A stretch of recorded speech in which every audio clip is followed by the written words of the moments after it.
I would like to use this video to explain how to do CME, the Creative Marketing Experiment.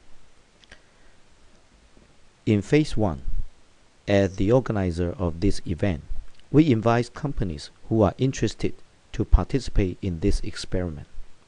As for students' participation, they must register as a team of 3 to 6 members.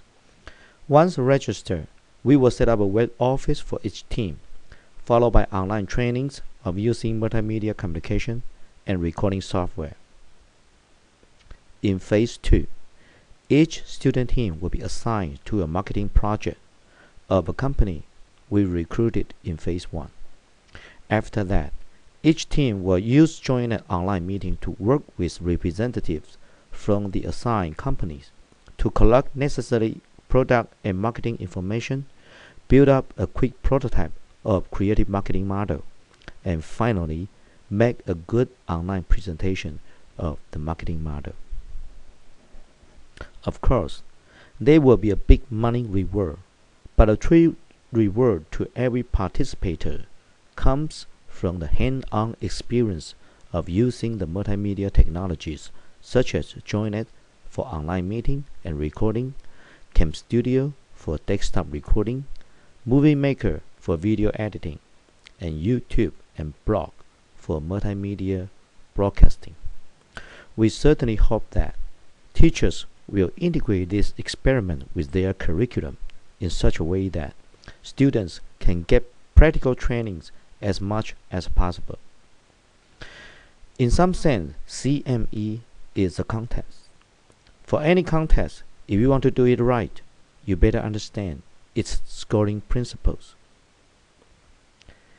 There are 2 scoring principles for CME: word-of-mouth marketing and record keeping. These 2 principles provide guidelines for the student team to create a marketing message and deliver it over the internet to generate conversations about the message, and at the same time keep a systematic record of the entire experiment so that the next experiment can arrive at a better result based on the information and experience collected from the previous one. Now, the first scoring principle, word-of-mouth marketing. I believe most people know something about word-of-mouth, but there are many definitions regarding word-of-mouth marketing. The one I prefer says this: giving people a reason to talk about your stuff and making it easier for that conversation to take place. Word-of-mouth marketing is a very interesting topic, but today I'm going to focus on this definition only. Let me emphasize this first. If you really want to know more about word-of-mouth marketing, you better stand up and practice, not just sit down and listen, because it is an art.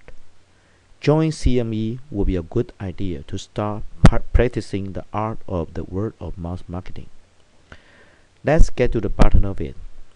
Marketing is all about messaging. Spreading out a message to a target audience as fast as possible is the job number 1. According to this definition, the more conversations generated by a message, the more effective the message will be.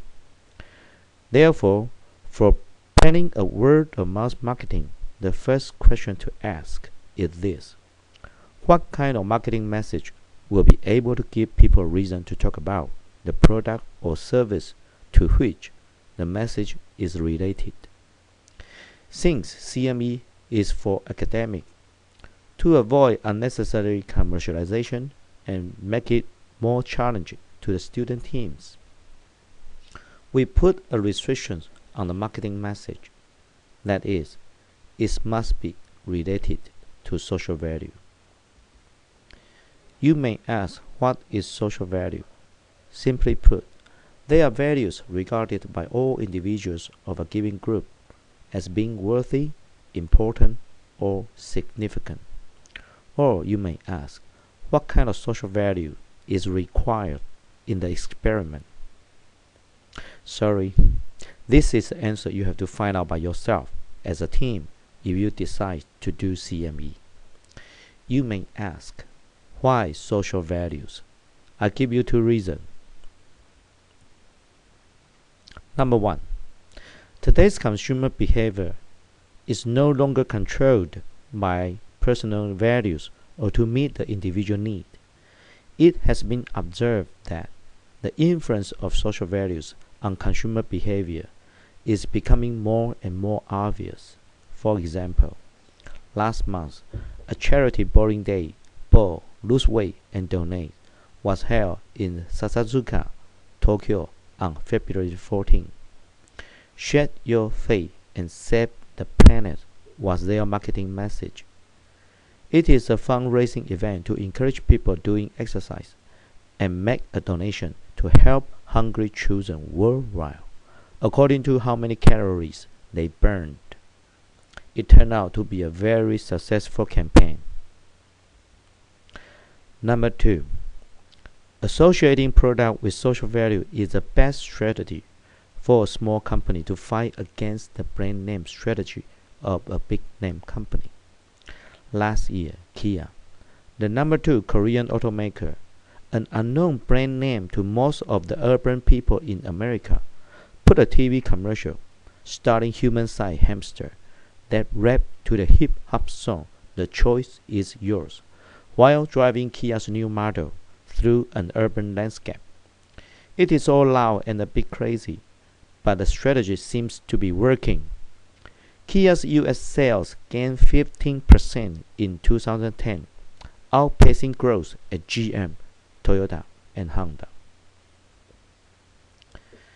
The first challenge of the word-of-mouth marketing deals with a good message worth of talking about.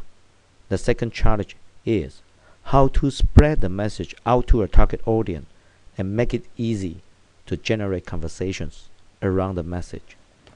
Indeed, there are many ways to deliver a message, but in this experiment, only one typical approach is considered, that is, starting small fire in a given field, or put it in a more professional way, establishing a network of influencers in a niche market. Why? Because this is the most cost-saving marketing model and its concept is quite simple. But the challenges are in the details of execution. Who is influencer? By definition, an influencer is a person who has a greater than average reach or impact through word of mouth in a relevant marketplace.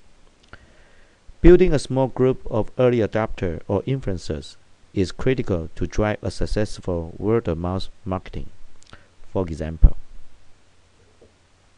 in 2008, Hewlett-Packard provides 31 leading US brokers, each with the company's new Dragon XDX laptop, and asked them to create online contest in which the Dragon was the prize.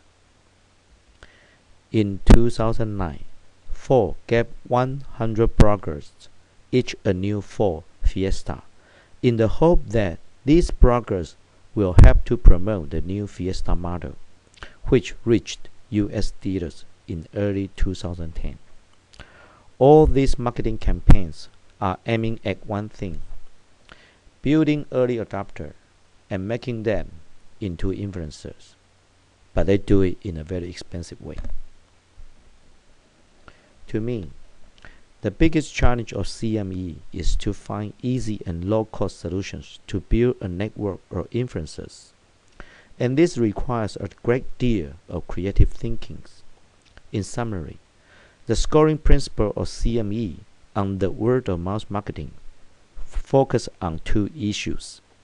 Is the marketing message related to social values?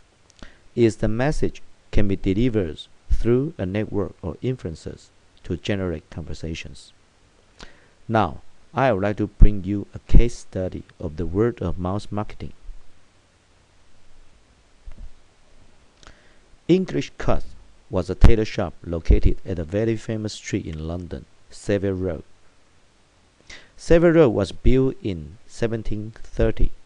Most business executives in the Fortune 500 companies will tell you that the artisan tailors of that particular street make the world's finest suit. James Bond, the 007, wears Savile Row suit. Guess what? The least expensive suit from Savile Row is more than 100,000 NT dollars. Thomas Mahone is the owner of English Cut. Facing the declining business of the tailor-made suit, and because of less and less people visiting Savile Row for suit measuring, Thomas decided to fly to New York to find new customers. He usually does the measuring for customers in the hotel in New York and then start making suit when he back to London. Once finished, Thomas sends the suit to the customer in New York. Thomas' business in New York depends on in-person word of mouth, or customer bringing in the new customers. If he sells 2 suits each time he goes to New York, the sale pays for the trip. If he sells 3, the additional 1 covers the food and rent in London. A 5-suit trip is a bonanza. In December 2004, Thomas' trip to New York got him a business of only 2 suits. Thomas knew he had to do something to save his business. Thomas decided to become a blogger. Wisely, he did not try to sell suits on the new blog. Instead, he showed his knowledge and love of making a perfect suit. Then something happened. Just 10 weeks after Thomas started his new blog, that is about in April 2005, Thomas' trip to New York got him a business of 20 suits plus 8 sports coats, a sales of more than his total income of 2004. How can that be? The answer is a heavyweight influencer, Hugh McNeil. McNeil used to be an advertising executive who has grown tired of the agency model of advertisement. McNeil is an evangelist of a new concept. Market is conversation, and he believes the driving force behind market growth is a conversation generated by a good message. McNeil introduced this new marketing concept into the case of English Cut, which turned out to be very, very successful. In this case, a good blog with right message and a good influencer make a successful marketing campaign. Personally, I have spent a couple of months studying this case and wrote about 30 articles talking about English Cut.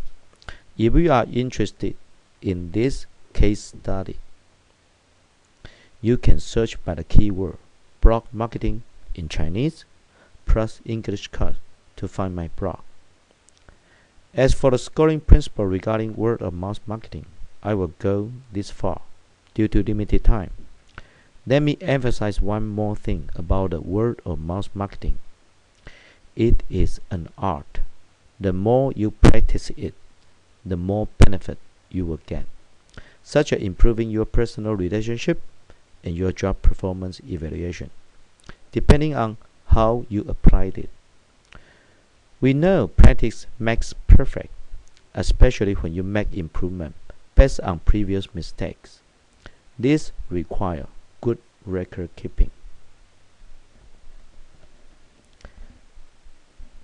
The second scoring principle is about record keeping. Some people ask me, why creative marketing experiment instead of creative marketing competitions? One reason. Competition looks at the result only, but a good experiment requires a complete set of records. Without good record keeping, there will be no systematic way for improvement. Talking about record keeping, there was a time my coworker asked me why I always insist using online meeting for discussion. Do you know why?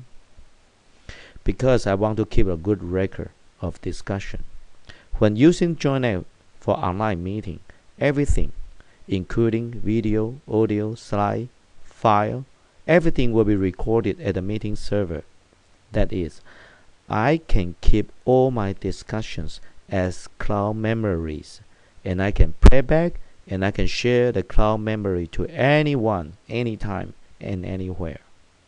This is the reason why I prefer online meeting over face-to-face meeting because of record keeping. So, in CME, whenever there is a discussion lead to a conclusion or a new idea, there must be a recorded online meeting. In order to help student teams have a better idea about what should be the final work looks like, I asked my Taiwan's colleague doing a quick CME by themselves. You should be able to find their blog by searching the keyword JoinNet Creative Marketing in Chinese. Yes, the final word is a blog, a record-keeping blog. Maybe their model of creative marketing has room for improvement, but their good record keeping should provide a good example for the student teams. These slides show the CME schedule according to our plan.